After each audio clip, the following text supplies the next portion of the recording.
اکثریت هغه خلکو چې کوم د نبی علیه الصلاۃ والسلام په اشاره باندې خپل سرونه شیندلو دپاره خپل ځانونه قربانولو دپاره میدان ته راغلل او څه پکې هغه کسانو چې هغوی د عذر د وجه نه د غزوه تبوک نه پاتې شو او څه کسان هغه وو چې هغوی نبی علیه الصلاۃ والسلام مبارک سره په دغه لښکر کې شامل نه شو وروسته ورپسې چې کله لښکر لاړو نو دوی احساس پیدا شو او بیا هغوی ورپسې روان شو او څه کسان د عذر د وجه نه وروسته پاتې شو او څه منافقین داسې وو چې هغوی بظاهر باندې د جنګ اراده وکړه خو دننه هغوی چې دی مختلف بهانې او مختلف اعذار هغه پیش کړو او د جنګ نه وروسته پاتې شو په هر حال اکثریت د صحابه کرامو د نبی علیه الصلاۃ والسلام په یو اشاره باندې خپل د ځانونو د قربانۍ لپاره د شهادت لپاره 30,000 کسانو لښکر تیار شو او دا د مسلمانانو د تاریخ د نبی علیه الصلاۃ والسلام د صحابه کرامو قربي تعداد چې دونه کثیر تعداد کې 30,000 کسان هغه د جهاد لپاره روان شو او دغه 30,000 صحابه کرام په مقابله کې دغه چې کوم نصرانیان او ورسره نور کفار ملګرو د هغوی تعداد 2 لک کسانو د مقابلې لپاره 30,000 کسانو لښکر دا تبوک علاقې طرف ته روان شو او چې کله هغه بارډر ته ورسېدو او هغه حدودو ته ورسېدو نبي علیه الصلاۃ والسلام مبارک هلته پړاو واچولو نو د دشمن چې کوم هغوی کوم صفبندي کړی و او هغې دپاره کوم تیاری هغوی کړی وې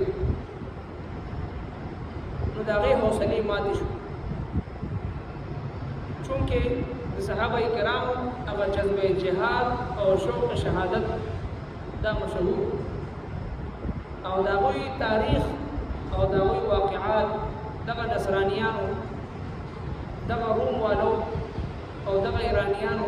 دوی لوستلو هغوی ته تاریخ پته و نو لهذا د هغوی حوصلې ماتې شوې او د هغوی هغه صفونه هغه مات شو نبی کریم صلی الله علیه وسلم 40 ورځې د تبوک په دې مقام باندې پړاو فرمایل او دوی خلکو دا جرأت ونه کړو چې دوی د خپل د حدودو نه رامخکې شي او د مسلمانانو مقابله وکړي هغوی ته پته وه چې دوی کشتۍ سوځولې دي او د اسلام سرفروشان دي فدایان دي ځانونه قربانولو دپاره چې دی هغه راوتي دي نو لهذا د دوی مقابله کول چې دی دا ناممکن دي نو دغه ځای نه د هغوی هغه صفونه مات شو او هغوی پسپا شو هغه 2 لک کسان چې کوم هغوی دا فیصله کړې وه چې موږ به مدینه منوره باندې به چړهایي کوو خپل هغه مضموم عزایمو کې ناکام شو چې کله د هغوی صفونه مات شو او واپس شو نو د هغې ډېر زیات کامیابي مسلمانانو ته ورسېدو هغه دا چې په دغه علاقو کې چې څومره مسلمانان آباد وو څومره مسلمانان قبایل آباد وو هغوی د دغه رومیانو ماتحت ژوند تېرو خو چې کله هغوی د مسلمانانو دا اقدام وکړو د نبي علیه الصلاۃ والسلام دا جرأتمندانه فیصله وکړو د صحابه کرامو دا ایثار او بل طرف ته د نسوارو دا شکست دا چې وکړو نو هغوی کې هم یو همت او جرأت او حوصله هغه پیدا شو لہذا الله رب کائنات په دې آیت مبارکه کې یو طرف ته مؤمنانو ته د جهاد ترغیب ورکړي او دویم هغه خلک چې کوم جهاد حکم ملاوېدو نه بعد چې دی هغوی مختلف هیلې حوالې بانې جوړې کړي او میدان ته راتلو نه وروسته شو د هغوی مثبت بیان فرمایي چې دغه دنیا عارضي ده فاني ده او د دې دوام نشته دی د دې چې دی هغه حیثیت نشته دی د دې حقیقت نشته دی او که چېرې تاسو د دې دنیا ته اهمیت ورکړئ د دین په مقابله کې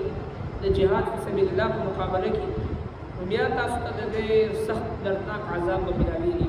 الله رب کائنات چې د خپل دین خدمت غوښتل غواړي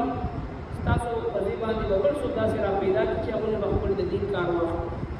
الله جل شانه نمرود په شان کې ظالم جابر بادشاہ د یو ګډ ماشي په ذریعہ باندې چې هغه هلاک کول شي،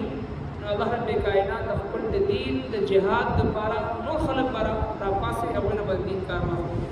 یا ایها الذین آمنوا ایمان خاوندان ما لکم پتاسو سشوی دی اذا قیل لکم هر کله چې ویل شي تاسو ته انفروا فی سبیل الله وزید الله بلارکی ثاقلتم الى الارض مدران شي تاسو زمکی طرف ته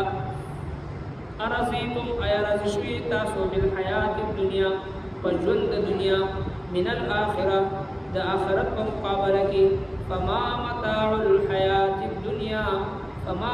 الحیات الدنیا پس نه د سامان ژوند د دنیا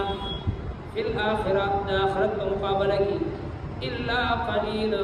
مگر لږ الا تنفروا کچری تاسو ونځئ یعذبکم نو هغه عذاب درکړي تاسو ته عذابا الیما عذاب دردناک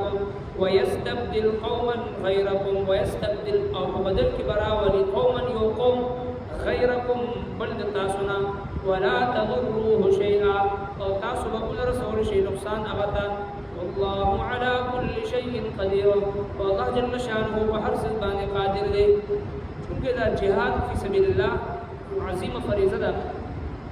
او نبی صلی الله علیه وسلم فرمایي چې الجهاد ماضٍ الى يوم القيامه جهاد په تر قیامت پورې جاری او ساری نه بده چته یو عادل عدل دا ختمول شي او نه چته یو ظالم ظلم دا ختمول شي. نو همیشه هر یو مسلمان هغه ذهني طور باندې فکری طور باندې جذبه جهاد شوق شهادت نه سرشار څنګه چې رسول الله صلی الله علیه وسلم عبارت خپل باندې فرمایي لو وددت ان اقتل في سبيل الله ثم احيا ثم اقتل ثم احيا ثم اقتل ثم احيا ثم اقتل. درې پیری د الله محبوب پیغمبر فرمایي زما د زړه تمنا ده چې د الله په لاره کې قتل کړی شم او بیا ژوندی کړی شم، بیا قتل کړی شم، بیا ژوندی کړی شم او بیا قتل کړی شم.